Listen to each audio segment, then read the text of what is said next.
Olá, pessoal. Olá, pessoal. Hoje eu trouxe para vocês o replanejamento do quarto bimestre.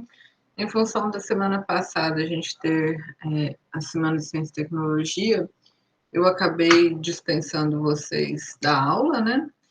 E trouxe somente hoje uma sugestão de replanejamento para o nosso quarto bimestre, que já está mais do que começado, né? Dia 4 de outubro, a gente falou um pouquinho sobre evasão, né? Foi a última aula que nós tivemos. Dia 11 de outubro, tivemos um feriado. Semana passada, Semana Nacional de Ciência e Tecnologia. Hoje, né, eu estou falando sobre analíticos. Semana que vem teremos um feriado. E como eu notei que vocês estão um pouco sumidos em relação à PIA, eu trouxe algumas aulas, né, como sugestão para vocês, para que vocês utilizem o espaço, né, para finalizar o artigo e, na sequência, para fazer os últimos ajustes das apresentações, né? Porque a apresentação vai ser aqui dia 23, né, um dia depois, dia 22 e 30. A ordem dos grupos vai ser de acordo com a manifestação de interesse em participar das bancas, né? Cada banca tem três pessoas envolvidas. Eu vou passar para vocês em uma aula de PIA os critérios, né? Como é feita essa apresentação, mas a ordem vai depender disso. Então, deixem reservados amanhã, tanto do dia 23 quanto do dia 30 de novembro, bom? E as últimas aulas, depois que vocês fizerem as apresentações, a banca vai pontuar correções para o artigo de vocês, do trabalho de vocês em geral, e vocês vão ter 3 semanas para me entregar essas correções. Essas correções, elas não estavam previstas como nota lá em PIA, né? Mas para dar um incentivo aí para vocês, eu coloquei elas como nota aqui em instrumentação, na parte prática. Infelizmente, a gente não tem, pelo menos até o presente momento, uma indicação de vamos voltar presencialmente tal dia. Então, aquele nosso planejamento inicial de práticas, né? A gente já estaria começando essas práticas agora, com servo, LED e tal. E, infelizmente, a gente não tem isso. Como aqui a gente deixou o TCC e correções do artigo, podemos, né, se houver alguma mudança significativa aí, a gente puder retornar para o laboratório, aí a gente muda aqui correções do artigo, viram uma prática no laboratório. Combinado? Quais são os critérios? 1,5 pontos de exercício de evasão, 1,5 pontos dos exercícios analíticos e 2 pontos para as correções do artigo. Tá? Então, aí a gente fecha 5 pontos da parte prática de instrumentação no quarto bimestre. Então, eu trouxe hoje para vocês os instrumentos analíticos. São os últimos instrumentos que estão na ementa do nosso curso de instrumentação, né? Claro que a abordagem aqui é uma abordagem mais teórica, né? Porque eu não tenho um instrumento aqui para mostrar para vocês, mas eu tento trazer aspectos práticos de como selecionar, em que aplicações selecionar cada instrumento, e não tanto sobre o funcionamento deles, bom? Quando a gente fala em analíticos, geralmente a gente fala em amostragem. Até então, a gente só instalava o instrumento lá no processo e ele funcionava. Aqui, muitas vezes, a gente precisa pegar um pouco, né, daquele processo para fazer a análise dele. Bom, esse pegar um pouco é o que a gente chama de amostragem. Muitos sistemas, né, que usam instrumentos analíticos, eles retiram uma parte do gás, do líquido envolvido ali no processo e fazem a análise. Depois descartam essa amostra que eles pegaram. Bom, muitos problemas de analíticos vêm da amostragem mal feita, tá? Às vezes a gente colhe um pouco de amostra num lugar não interessante do nosso processo. Então, se vocês estiverem tendo problema com instrumentos analíticos, né, principalmente se você faz uma medição em laboratório e outra com seu medidor lá no processo, provavelmente a sua amostragem, o lugar que você está tirando a amostra não está legal, tá bom? Então, isso não é função de vocês determinar onde é tirada a amostra, mas é uma coisa para vocês pensarem se algum dia vocês se depararem com problemas em instrumentos analíticos. O que é a amostragem? Ela tem algumas etapas: a captação, o transporte daquela amostra, o condicionamento. Então, imagina que você está medindo a temperatura, está trabalhando com gás, tem que manter a temperatura, a pressão, tá? Você tem que fazer o uso de gases de calibração, às vezes você precisa disso para calibrar o seu instrumento, e você precisa fazer a descarga, tá bom? Que são os analisadores, né? Os analíticos? Eles analisam grandezas físicas que a gente não viu anteriormente, né? Às vezes é importante a gente analisar uma amostra gasosa, né? A gente precisa saber que gás é aquele que está ali dentro. Você fez uma reação química, alguma coisa, e precisa saber se aquela composição de gás está beleza, né? A gente trabalha bastante com nível. Imagina que o gás, né, ali em questão, aquela mistura gasosa, ela tem que ter uma quantidade de um gás e uma quantidade de outro gás, né? E você precisa medir a quantidade de cada um desses dois na mistura. Como é que você faz isso, né? O analisador por condutividade térmica é uma resposta para isso, se você tem apenas dois componentes, tá bom? Cada gás, ele possui uma condutividade térmica que é tabelada. Então, você mede a temperatura de uma amostra de gás, tá? Submetida a aquecimento, e aí você consegue saber qual é a mistura gasosa, bom? Você tem também um analisador por absorção de infravermelho. Ali eu tenho a restrição de ser a mistura binária. Aqui eu posso ter uma mistura de quantos gases forem tiver na sua mistura, né? Não tem essa restrição. Por quê? Você tem o método não dispersante, em que você submete a amostra a um feixe infravermelho e mede o que ele recebe. Cada gás, né, tem um pedaço do espectro que ele reage e a análise fica diferenciada.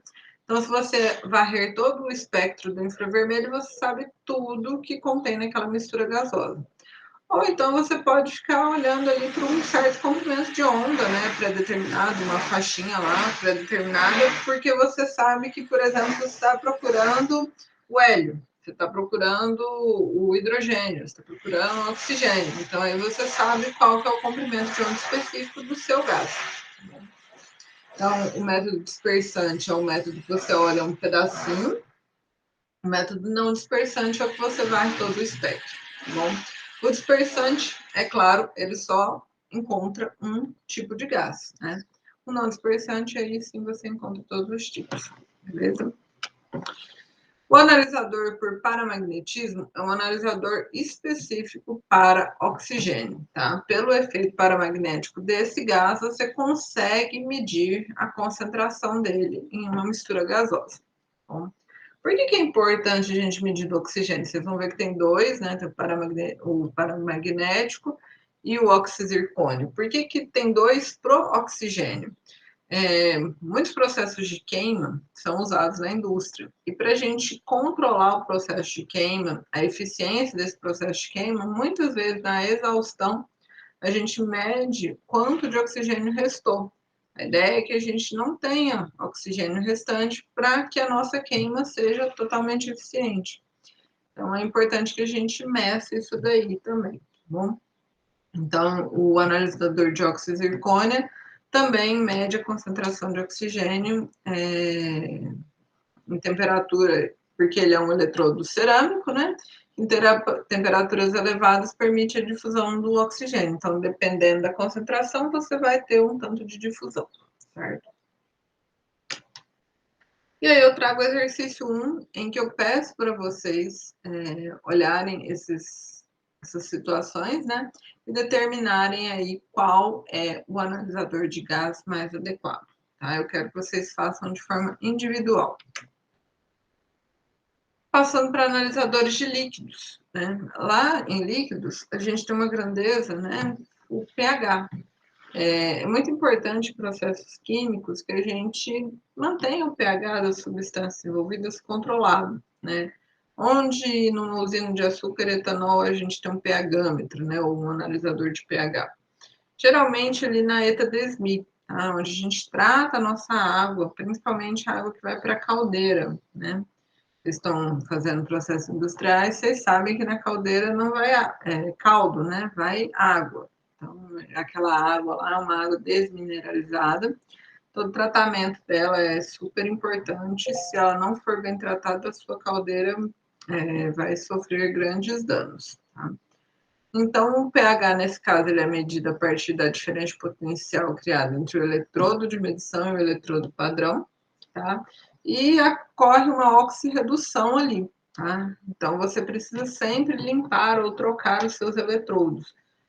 Viu que o pHmetro tá meio estranho? Vai lá no eletrodo, dá uma verificada em quando foi a última manutenção dele, tá bom? Analisador de densidade. Esse daqui é uma aplicação do nosso famoso LD, né? A gente estudou lá o LD para medir pressão, depois viu que ele media nível e que ele era super, né? E ele media também vazão e ele mede até densidade, tá bom? A gente consegue medir a densidade de um líquido ou de uma coluna de líquido a partir da medição da pressão em um ponto e da pressão no outro. Aqui, se a gente tivesse um líquido só, qual seria a pressão aqui embaixo? Seria a pressão daqui de cima mais densidade vezes a altura vezes a gravidade, certo? Aqui a gente vai ter realmente o ponto aqui de baixo, né? Vai ser densidade, altura, gravidade. Só que a densidade do líquido azul e o tanto da altura do líquido azul. Densidade do líquido laranja, tanto da altura do líquido laranja. Tá? E com essa proporção, sabendo as duas densidades, você consegue determinar a altura da interface do líquido. Tá bom? É justamente o que você traz no exercício 2. Eu deixei meio nebuloso mesmo de propósito, quero que vocês procurem, né, saber como isso é feito. Ficou muito complicado e tal, manda uma mensagem, a gente marca um horário síncrono para discutir isso daí, beleza? E por último, o analisador de Brix, que é uma coisa que a gente usa bastante, né, nas usinas de açúcar e etanol. Por quê? Ele está relacionado ao teor de sacarose. Então, quando você está lá no cozimento, você sai de um caldo, né, e chega no mel, né, naquela mistura bem mais densa, bem mais espessa, que vai virar o açúcar ao longo do cozimento. Tá? E para você saber se você está cozendo o seu caldo de forma adequada, né, temperatura, tudo certinho, você tem que medir continuamente o teor de sacarose. E é feito usando o medidor de Brix, tá bom? Na verdade, esse analisador, ele mede a capacitância e a resistividade de um líquido, no nosso caso, lá o caldo. No mesmo instante em que a resistividade e a capacitância são medidas por esse instrumento que vocês estão vendo na tela, você tira uma amostrinha, você pega lá um tubo, pega um tanto de caldo e guarda, e anota, né? Essa amostra 1, amostra 2, e leva lá para o seu laboratório, e lá eles vão determinar o teor de sacarose. Então, você vai fazer uma tabela que correlaciona sacarose, resistividade e capacitância, bom? E aí sim você calibra o seu analisador de Brix. Então você vai conseguir inferir a sacarose medindo resistividade e capacitância, bom? É muito importante ser bem organizado na hora de fazer essa calibração e ter bastante paciência, porque você precisa levantar uma curva de praticamente todo o cozimento. Dependendo do cozedor, você vai ficar lá, assim, umas boas 6 horas num lugar quente e divertido, tá bom? Mas é muito importante sempre que a gente instala o analisador de Brix fazer isso daí, tá bom? E aí, no exercício 2, eu trago, né, uma situação em que a gente tem uma medição de um nível, né, altura de interface de dois líquidos, né, altura de interface de água e óleo, e a gente mede lá 15 miliampere. Eu quero saber qual que é a altura da água, qual que é a altura do óleo, beleza? Exercício também individual. Com isso, eu encerro as nossas aulas, caso não tenha nenhuma mudança, para a gente ter aula presencial. Fico à disposição caso vocês tenham dúvidas, fico à disposição para os artigos, para as apresentações. Se vocês quiserem apresentar, antes de apresentar para a banca, para mim, a gente agenda um horário e vocês apresentam. Para mim, é sempre muito mais tranquilo a parte da manhã, tá? Eu sei que para vocês é um pouco difícil, a maioria está trabalhando, mas a gente tenta agendar em um horário que dê certo para todo mundo, tá bom? Eu fico à disposição e um grande abraço.